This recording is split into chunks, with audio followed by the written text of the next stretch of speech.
Well, my name is Kimberly. I have had a stalker for a while, 4 years, and I still have. He is out on the run right now. He has a warrant. And I didn't know his identity until last year about this time.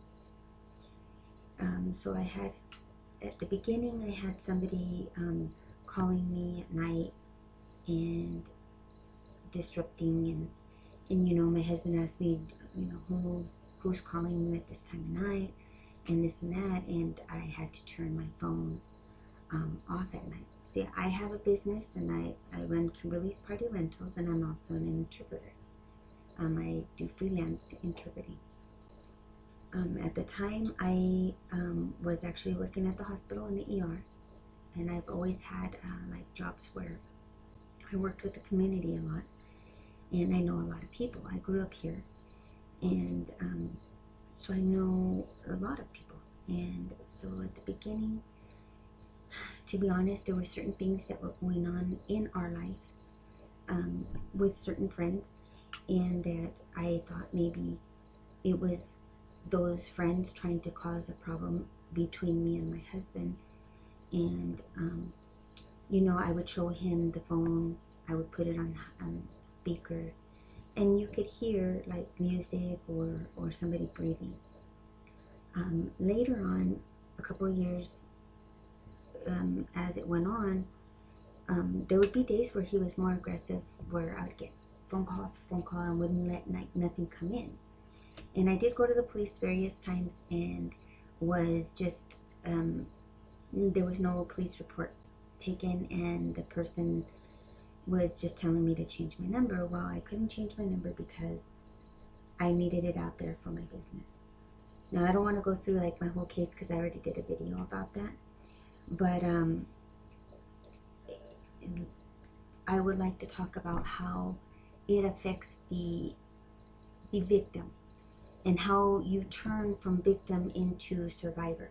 And there's certain things that go on that really messes with who you are and how you feel and how you react. Now, when this was going on in the beginning, because it progressed little by little, I think I kept on just, it would bug me, but I would just try to ignore it and just do what I was doing, living my life. You know, I would look back and make sure, you know, that, you know, be aware of my surroundings, but I wasn't as intense as that high alert was, not like totally activated.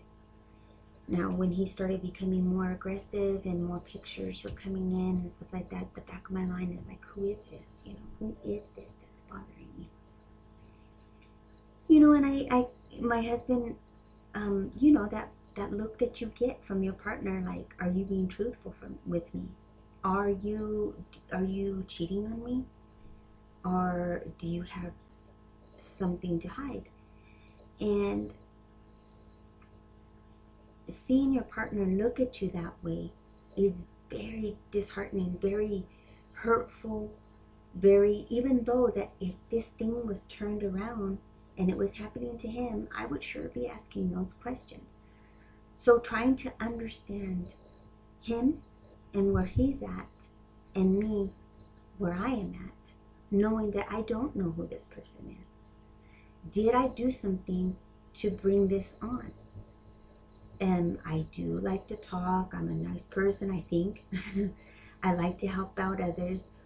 And I hope that some people, just because you're being nice and being helpful, you know, giving them the resources in the community, or filling out a paper for them if they don't know how to fill it out, because I am an interpreter.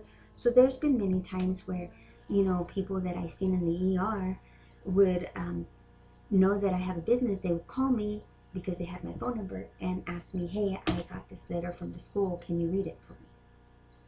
Or, hey, do you do any interpreting outside of your job? And I would go. I did some where I did get paid, and I would go. I helped out people in our community, and I always was in a position, because I was an interpreter slash patient advocate, So I've always been on the a job. I always made sure, when I started becoming more growing up and really looking to look for a job that meant something to me, that I trained for, that I I knew young that you have to put steps into places to be somewhere that you want to be. You can't just jump these hoops and be somewhere if you don't put these things in place in your life to be there. That goes with weight loss, that goes with relationships, that goes with your job. You have to set those things out. Now, I think I learned that at a very young age because I'm a second generation, and the first generation came over, and my grandfather and my grandmother were migrant workers, and my mom. And my mom didn't get very much schooling, so she grew up here in the United States, but was always working in the field. So I think she only went to like the third grade, fourth grade maybe. So she knows how to write in English, and she does pretty well. But her the way she speaks is Spanglish. She doesn't speak Spanish correctly. She doesn't speak English correctly, and she's funky. She sticks up for herself, and she'll tell us some things, and I had to overcome a lot of things where I wanted to be a little bit more successful, and she thought that we weren't able to do those things because of who we were, as far as being um, not educated, no money, no things. You're not going to grow up to be this because you don't have the capabilities. So I don't think she had like the American dream in her head. So I needed to make that in my head. What I did find is that I went to a mainly Anglo school, farm, a small school, and farm area. And I grew up feeling like the help, and I didn't want to be that way. I was popular, I was fast, I did sports, I did all these things, and I was able to be I don't know, I had a lot of friends. But I didn't know how to speak correctly, or I never knew how to be really at a birthday party, or really be at a quinceañera, or a baby shower, or those types of things. That's because my mom and her family were working, working, working, working, and we didn't really get to experience a lot of going to like the lake and or fishing, and I don't know how to swim. Um, to go after school activities and to do those things. I did join sports when I was older, and I did like fight for that. Like I cried and I cried and cried just to be able to do those things that I love because I was good at it and I loved it. Um, we didn't really have the money.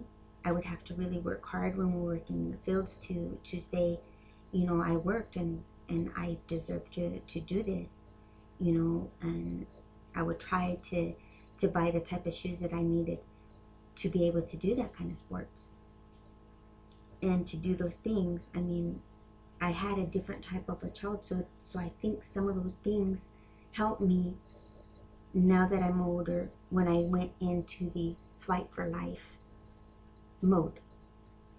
Now, I mean, as a young child, my mom, like I said, didn't know English or Spanish well. So when we would go to teachers' conferences, I think she only went to like three, and or we went to a concert. There was a couple of times where, most of the time she would drop me off at the door and pick me up when she knew that the concert was going to be over, because she didn't want to be inside. I don't know if it was social anxiety that she was suffering from. I know she was suffering from like depression and stuff like that. So I became like a caregiver, like with my mom, trying to take care of her learned from her when she was trying to take care of herself. So and I became like the defender of my sister. I have an older sister that um, she would get picked on, or she was really like my mom, self-isolated, didn't want to do things, was always at home. And I would drag her out with me, and I would drag her with my friends, and I would drag her to be with me. She was my sister. Um, and I loved her, and I wanted, her to be with us. And so I would, I would drag her with us, and I would be that kind of person that was always figuring things out on my own. So, I mean, I made a lot of mistakes while I was young. I think trying to escape my life of being poor and going through things. I mean, there was times where we didn't have gas, and we had to get like a wood stove in our house and always do that. But when you get a wood stove in your house, if it's not ventilated correctly, like, you get these black marks inside of your nose, and you blow your nose, or you get black inside of your eyes and inside of your ears, and always being conscious when I was going to school or when I was going to work, when I was young and I was working, that I didn't like smell like smoke. And so there was a lot of things, or like working in the fields and smelling like onions and cutting yourself and having these marks on your hands, and rough hands for a girl, and not having nails and having your fingers all cut up. Those are a lot of things that, I would hide my hands, and I would hide myself, and didn't realize that I should have been proud of all of that. Proud of everything that we did. We weren't stealing, we weren't doing any of those things. That's one thing. My mom was just like, you're not going to be like this, you're not going to do this, you're not going to do that. And some of the stuff, what she would say maybe hurt me and hurt on some levels. But I think it all made me who I am, and I can't change my mom, and I can't change that she doesn't have education. I cannot change how she thinks. I cannot change what she does now. I have to support her now that she's older. I have to go to her house and go do all those things. And I know I got off a little bit off the track, but I think that's what made me become the type of survivor that I am. Because I was really fearing for my life, fearing for my daughter's life, fearing for my granddaughter's life. My stalker was, to get at me, he would threaten me that he was going to rape my daughter, and that he was going to steal and sell and rape my granddaughters. And he was sending me pictures of porn with their faces on it, child porn. And he would send me messages on how he was going to do things, like to the T. So I had to run a business, and I'm not going to say that it didn't hurt my business, because it did. There was days that I lost customers because I didn't answer them on time. I lost customers because I forgot to answer them. I would apologize, and I'd be so, professional, and I would try to do everything that I needed to do without actually really telling them, hey, that he just told me he was going to kill me, and what do you say? You can't tell nobody. Like, nobody. I didn't know who this was. So, like, I mean, maybe it was a different situation if I knew who my stalker was, that I would have different type of support out there. But since I didn't know who he was, I questioned everyone around me, everyone, to, are they friends of the family? Are they, so I never crossed my mind that it was like a family member. But could it be their friends? Could it be friends of friends? Yes, I did. I crossed those went through my head, and I needed to. I went through and I made a list, and when you're like that, and you're, the first time where I was getting this ugly feeling in the pit of my stomach, you know, I told my husband, and I was always show him, like, if something came in, especially at the beginning was here and there, and I show him would come in, and I'd be like, I don't know who this is, you know, and still get that kind of look, and just not, I didn't see him like react the way I kind of wanted him to react, so that kind of bothered me. Looking back now, I understand that's the way he had to cope with it. Um, but I did run to, like, once it started getting more aggressive and I started receiving videos and it became more like disturbing and I started receiving child porn, I did reach out to family members. I reached out to family members. I reached out to the closest people that I felt that was going to protect me, that would understand me, that would love me, that would do that. And at the beginning, I believe I got those same looks or feelings that my husband first did to me, and which is understandable. Do you know this person? Are you cheating on your husband? Are you, you must know this person, like, somehow. There's got to be some kind of clue. Which I ask those things of myself too. So I can't, like, I gotta be, I have to always bring myself back and think, how would I feel? In some of those times, if I could probably do that little piece over again, I probably would have. I probably would. Because I think later on it hurt relationships, and that was not my, I didn't, that hurts me too, deep down in my heart that it did. And you're telling people the more and more things come in, they get tired of it. They get tired of it, or, you know, you'll get maybe a person that wants to know more because they feel it more like an entertaining story, which is okay. But most of the time, they get tired of it. Most of the time, they're like, why did you do this? Why did you do that? I wouldn't have done it that way. You should do it this way. You shouldn't pay attention, or you shouldn't do this, or you shouldn't do that. And going through the motions, you know, being at a party and your grandson is, like my grandson was, actually, I'm going to tell you a story. We went to a birthday party and my grandson was on a mechanical bull, and I was watching him, taking videos, taking stuff, and I wanted to get on the mechanical bull with him, or take a picture next to him, and that, because he was being so funny, because the way he was making his faces, and he was like wanting to. And I got these pictures. I got pictures of my granddaughters, and saying that he was going to rape me, and how did I like the party that I was at, and how my grandson was.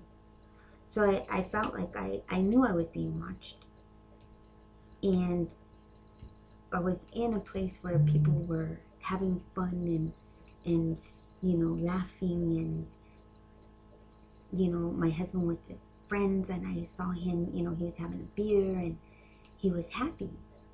I didn't want to destroy that. I didn't want to move anybody that was there to my reality. And so I kept it to myself. I mean, I was afraid. I was looking around. I was taking pictures. And I was trying to see if I could see him there. And every single person there that I saw, I was looking at them like, is it you? Are you that motherfucker that's hurting me? And it ended up not being. But looking back, just thinking like, oh my God, I question all these people. And I feel bad. I feel bad because they didn't do anything. They did not do nothing. So was I wrong on questioning them? If I really stand back and think about it, no, I was not, because I'm trying to protect my granddaughter. My grandson was right there. I wasn't going to let him out of my sight for nothing, because he could get taken. I looked around at all the cars. I went and walked. I made an excuse to go for my jacket to my car to try to take pictures. So when you're in the moment that these things are happening, your life is changing. You know, you call upon people and they get tired of you, or they think something of you and they get angry with you, or because you questioned their friend or a friend of a friend, they're upset. They're not, I mean, I didn't go out and question these people, but I like questioned and said it out loud to these people. Do you think it's this person? Do you think it's that person? Do you think that? And they're like defensive, which I understand that they're friends. They're friends and they're close friends, and how can you do that? I never question like my closer friends, like people that I'm, that I see all the time. I knew it wasn't them. Um, but like friends of friends and friends of friends, or that kind of thing, I did, and I feel really bad. I feel bad. Um, but what I started to notice is the decline in everything that I was doing. My life was closing in. Everything. I was no longer a good. My business was no longer striving. I mean, it was a short time. I'm not going to say that it on my business, because I made sure that I did my stuff. But I was making mistakes. My mind, my passion was not there. Um, to some degree, I never lost it, but to some degree, I think I would bring myself back. And so my interpreting, um, I was not putting my schedule on time. I told my boss about it, and she's was like everybody else and gave me advice, and I appreciated everybody's advice, but I felt like saying, how can you give me advice if you've never been there before? Not talking about her, but I'm just talking about everybody. And um it's I kind of guess it would be like if somebody's really overweight and they're telling you how to lose weight, when you're in that experience and you're doing it and you've been through those things. But everybody can tell you something and you learn something. But I'm just saying that I felt like, okay, how can you say that if you're not in my shoes? You're not in my shoes. You don't know how you would act if you felt like you were being hunted, or that this person knew so much about you. And so when I got those same things with the police, do this, do that, act this way, act that way, shut down this, do this. And you get to a certain point where I did. At least this is what worked for me. I went out and I was doing my own investigating, because I figured that I needed to learn how to document. I needed to give it to these people that I did not really know, that how they wanted things, or how they were gonna take the evidence from me. I needed to learn all those things, and I used text messaging because it was the easiest for me at the time, when I learned that they didn't want that. They wanted like emails, and they wanted this and that. And what I really think that really would help is the timeline, because sometimes my stalker would like use the same pictures but give different messages, so they're not the same. And sometimes I think maybe when they would get the things, they would think they were the same, and they're not. So I think having a good timeline helped things, as far as me, when I needed to go talk to the police, that I had my ducks in a row before I went in there, or to explain things, or to have things in my mind, how this happened and everything that happened. And so I had to keep a log, and to keep all those things, and I learned how to use my phone and use the notes on my phone, and be able to see my story. Now, since it did take a long time, every single thing that came was debilitating. Like seeing those pictures or seeing things happen, it just blows your mind on how can this person really going to actually come out here and kill me? And what kind of things do I need to put in place to make me and my family safe? So I mean, my son and my daughter-in-law are no longer together, and they had a rough patch, and our relationship was rough. They were very young, and they're still young. I tried to support them through it, and I had to pull myself back, I think, through some of it, to let them grow up and to let them be who they're going to be, and be the parent and be the one to take control. And they've done beautiful, both of them, both sides.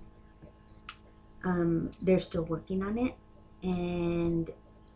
but they're working on it, not me. They are. So I had to, do that. But there comes times where, like, I felt like, how do I do this? Like, who do I go to? And there's really no one. There's no one. You can go talk to somebody, let them know, but they don't live with you every day. My husband goes to work, he sees his friends, co-workers, his other family at work, and he's there, more at work than he is with me. And I don't want to destroy his workday. I don't want to destroy everything that he's doing at work and making him live the life that I'm living. And also to my daughter and my granddaughter and all of those, I think sometimes I suffered in silence. Even though that, maybe here and there I would tell my daughters if she was in the room with me, or maybe she got a message because I hadn't been responding, and I had to, like, bring the attention back to me so he would leave her alone. I would always try to lead, by example. I didn't hide in my house. I needed to keep doing my business, and I wanted to be successful. So I needed to put things in order. So I told myself that I was going to give a certain amount of time to look for my stalker, to find out who he was. And maybe this would be different if you knew who your stalker was. I paid my nieces and my daughter to go through my old records when I was doing the investigating, to see if there was somebody that was sticking out, because I went through my whole Facebook back and through the years to see if there was a certain person that stuck out, and I couldn't find that certain person. But I also made a list of different people that I met throughout the years that maybe had said a compliment and said, something that the stalker says. I mean, there was something that he said to me that I gave him my business card, so he had the right to call me. I gave him my business card. I gave it to him. There has been a couple of times where I had, like, different patients say, yeah, you gave me your card. And I'm like, oh, I don't remember doing it. And they were actually my customer from Kimberly's Party Rentals, and now were my customer for the interpreting. And so, I mean, I put that person on the list. It was not them, but they were on the list regardless. And so, I mean, I put down that I made myself a log. This time you're going to do this. You're going to focus on only answering Kimberly's Party Rentals at 5 o'clock in the morning after my husband goes to work and lunch is done. And while I'm having lunch with my husband, breakfast with my husband, and having coffee, it needs to be quality time, like happy time, like just talking. And yes, he'll bring some of those things. Hey, did you pay this bill? Did you do that? Did you do this and this and that? And I really didn't want that, but I needed to do that because that's the time that we have. And then after that, I made a time for like, this time you're going to clean your house.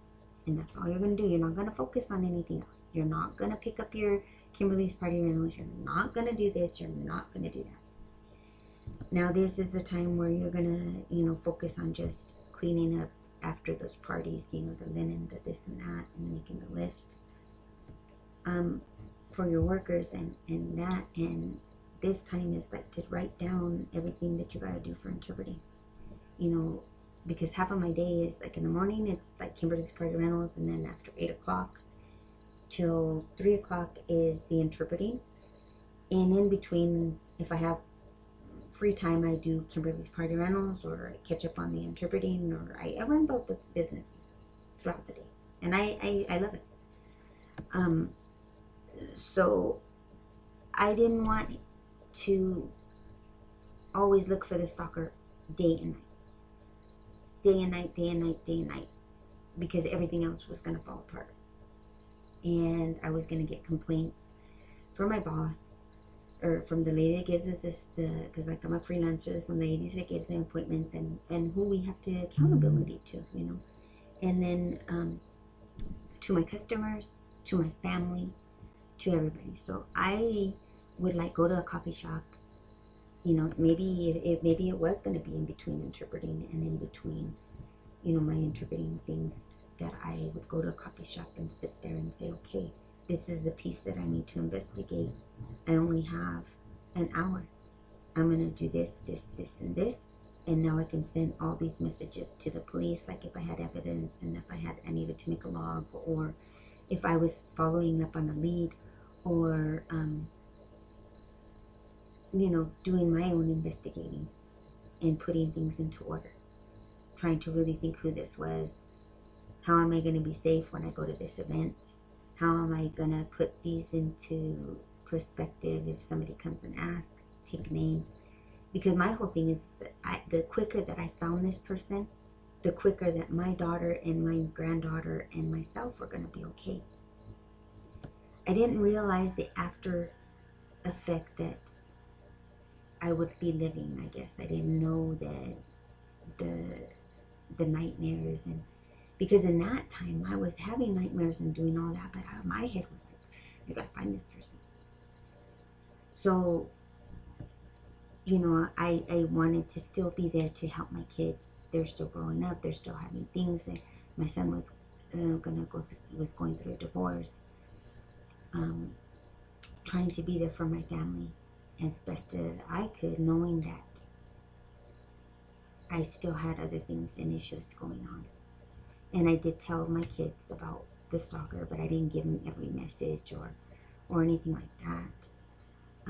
I did show them some of the message, but not everything that I was going through. There was times where we would all be eating and I'd get something, or be interpreting and get something, taking a test and getting something, and going through all of that. And it really changes your whole life on how you trust people, how you express to people, how you open up to people, how you really you really have to come back to yourself. This is where you truly learn how to count on only yourself. This is where you can choose to either be that victim still, or choose to live. And this is where you come in and you have to tell yourself, or I had to tell myself, because I can't tell anybody else what to do because I'm not an expert. But I had to tell myself, okay, I felt guilty putting on a picture of myself. I felt guilty on Facebook. I felt guilty, I love to sing. I just love creating my own style to a song that somebody else made. And I love watching other people create that same song because it's them. I love seeing how they created it for them. And I love it. Like if I do a song, it's because I've already watched other people. I've seen their interpretations, and and I've taken from this song and from that song, and I make my own song, or I combine them and give my own thing. I'm not a good singer, but I enjoy it. I enjoy music. Music is my remedy. It's my pill. It's my drug. It's my like, if all of this is going on, I would go to my car. I'm not driving, but I go to my car, park it in my driveway because that's where I feel safe, is my vehicle, because I can see who's in it, lock the doors, and I'm okay. I'm in front of my house, my cameras are there, my family's inside. They know that Fridays are my fucking Friday days. I have my own concert in my car, and that means me singing, me hearing music, and me just doing what I want, not bothering someone else with my music or my singing, my, whatever, and not hearing my voice go up and down and crack and do all that kind of stuff before I record a song, or do that. And I record just because I love it. But that's my time. That's my time. That's Kim's time. That's time to, sometimes I'll have a drink. If I know that I'm really stressed out, the best thing, and I want to cry, and I got into a fight with my husband, or somebody didn't understand me when all this was going on, or something was being said, or somebody hurt my feelings without really meaning to, like victimizing the victim again, that there was a time I just needed to get in my car, drink a couple mics, cry, sing, and I'd be okay. I'd be okay for the next day. I'd be okay for the next couple hours to go do what I needed to do, because I am busy. And when I would get to the place that I was gonna, decorate or do all of that, my mind needed to be there. I promised myself that I needed to be present. Not saying that I wasn't aware of my surroundings, because you have to be safe. But I had a vision, and I was going to do it. I put things into place that I needed to come through this for this person, to make their vision into reality. That was my goal. And I didn't want to fall short. I love hearing when my customers say, "Oh, I love it," and "Thank you," and that's my ultimate high. So, I needed to make block of times, and I needed to promise myself that my mind would be present. My mind would be there. He could not consume me. He cannot consume my life. I need to live my life. Regardless, because the police are going to tell you to shut down. They're going to tell you to shut it off, to shut you down, to hide, to be, aware of your surroundings, but don't let it debilitate you. But yet don't shine, because you shine, then you're asking for it. And I got to the point where I said, that's not acceptable. I'm going to shine. I'm going to shine. I'm going to do everything that I need to do, because if tomorrow he does kill me, then I felt I did everything that I did, that I wanted to do. That he did not stop me from being Kim. Did he change Kim? Yes. To a stronger Kim, not to a weaker Kim. Do I wish that he never came into my life? Yes and no. By 95%, I wish he would have never, ever came into my life, because he changed my daughter's life, her outlook on life, and my granddaughters, and my daughter-in-law, my family, my whole family, because he destroyed some relationships in my family because of it, because of him being in my life.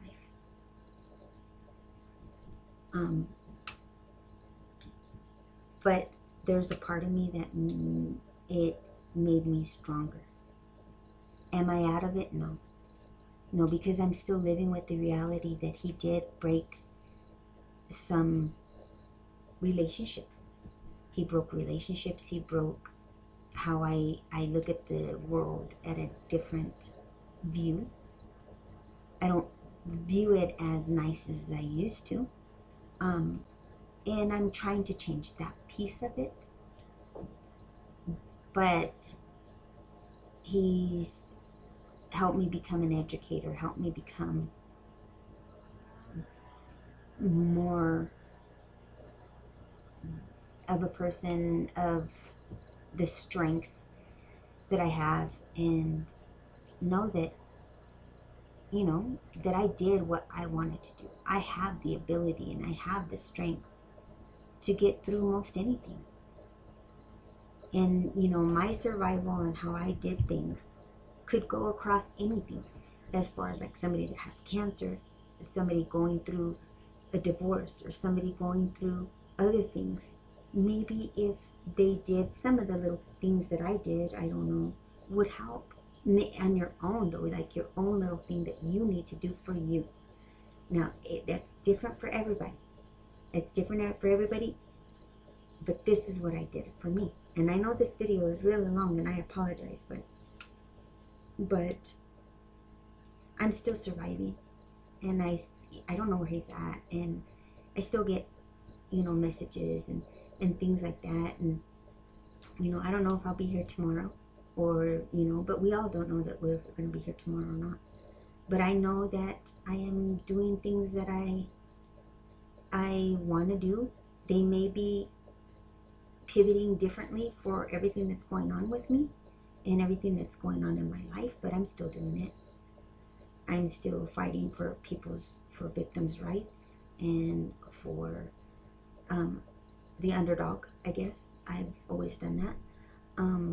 I always try to think to myself when I'm, I guess, not choosing sides, but being me, and when I choose to speak up about something, I look at it as not color, race, or any of that. I look at this and say to myself, is this right or is this wrong?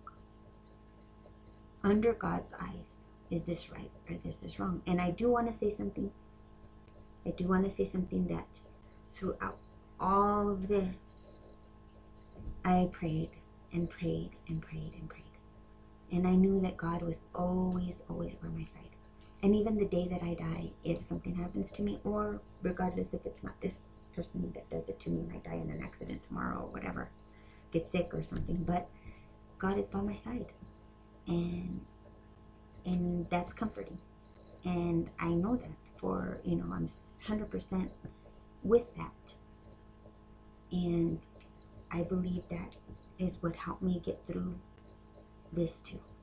And I believe he's the one that gave me that will, and maybe that through that childhood that I did have, he was preparing me to do this. So, like I said, I've made my mistakes, big mistakes too, like big ones.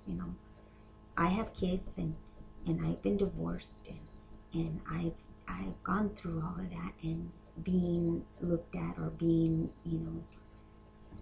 doing things that I probably made myself suffer by having those relationships or doing those things.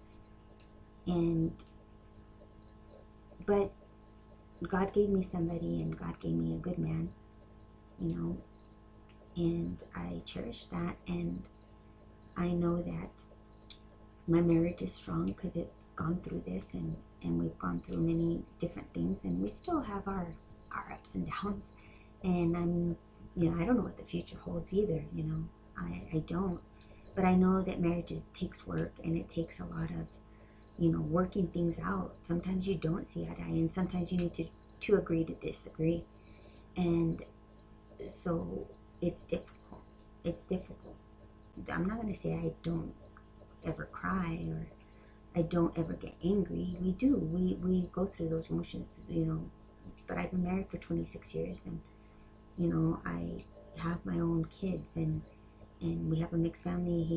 We have a daughter together, and we're here, and we're going through this, and I just want you to know that you have to count on yourself, and it's okay. Don't feel guilty. Do what you need to do, and put things in your life, make a structure, set yourself up for success. Do not let this person control your life.